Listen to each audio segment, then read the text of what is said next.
ले भिखारी, खाना खा ले और कार से हट। नहीं, मैं भिखारी नहीं हूँ और मुझे ये खाना नहीं चाहिए। खाना नहीं चाहिए तो फिर क्या चाहिए? पैसे? मेरे पास तो खुले है ही नहीं। नहीं, मुझे पैसे भी नहीं चाहिए। पैसे भी नहीं चाहिए तो फिर चाहिए क्या? कैसे भिखारी हो तुम? अरे आप गलत समझ रहे हैं, मैं भिखारी नहीं हूँ, बस एक मुसीबत में फंसी हूँ। बस उसी के लिए एक छोटी सी हेल्प चाहिए आपसे। मेरी हेल्प? क्या? वो मुझे ना आपका फ़ोन चाहिए, एक कॉल करनी है, बहुत इम्पोर्टेंट है।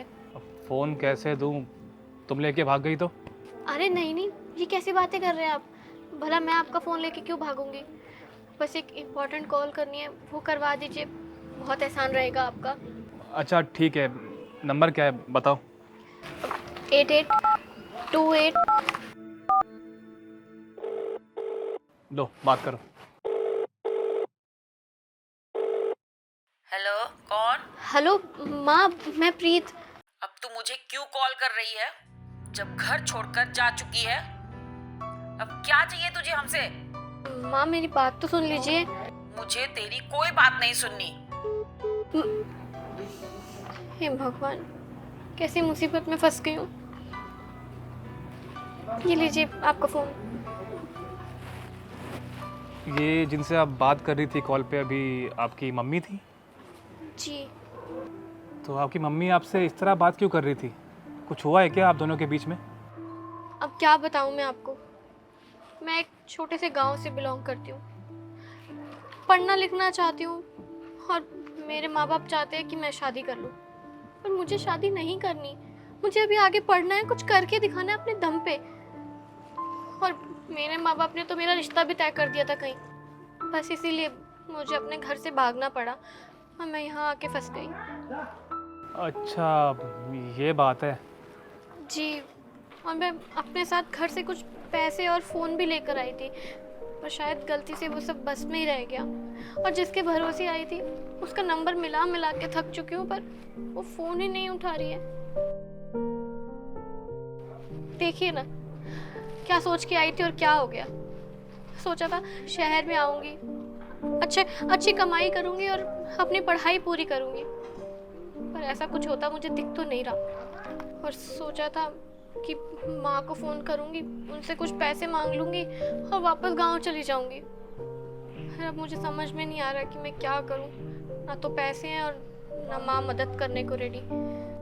आपके साथ तो बहुत बुरा हुआ, सुन के बड़ा ख़राब लगा मुझे। और इतने बड़े शहर में आप अकेले कैसे सरवाइव करेंगे? देखिए, अब भाग के शहर तो आई हूँ, तो कुछ ना कुछ तो करना ही पड़ेगा।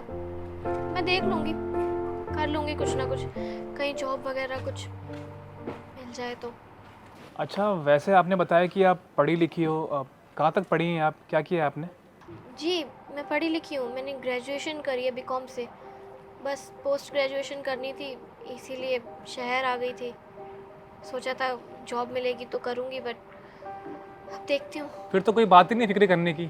आपने बीकॉम कर रखा है, आपको जॉब मिल जाएगी यहाँ आराम से दिल्ली में। जी, उम्मीद तो मुझे भी यही है, पर विदाउट लिंक्स कौन जॉब देता है? वो भी तब जब आप एक नए शहर में एक नई ज़िंदगी शुरू करने आ रखे हों। और देखिए, मैं जिसके भरोसे आई थी, जिस एक अकेली दोस्त को मैं जानती थी, उसका भी कोई अता पता नहीं है। मुझे तो ये फ़िक्र हो रही है कि मैं रहूँगी कहाँ और सब कुछ कैसे होगा। बस इसी चीज़ की टेंशन खाई जा रही है मुझे। देखिए आप प्लीज़ शांत रहिए, इतनी कोई बड़ी बात नहीं है। भगवान जो करता है अच्छे के लिए करता है। आपको मुझसे मिलवाया है ना, तो सब ठीक कर देगा। वो दरअसल बात ये है कि मुझे भी मेरी कंपनी के लिए एक अकाउंटेंट की नीड थी।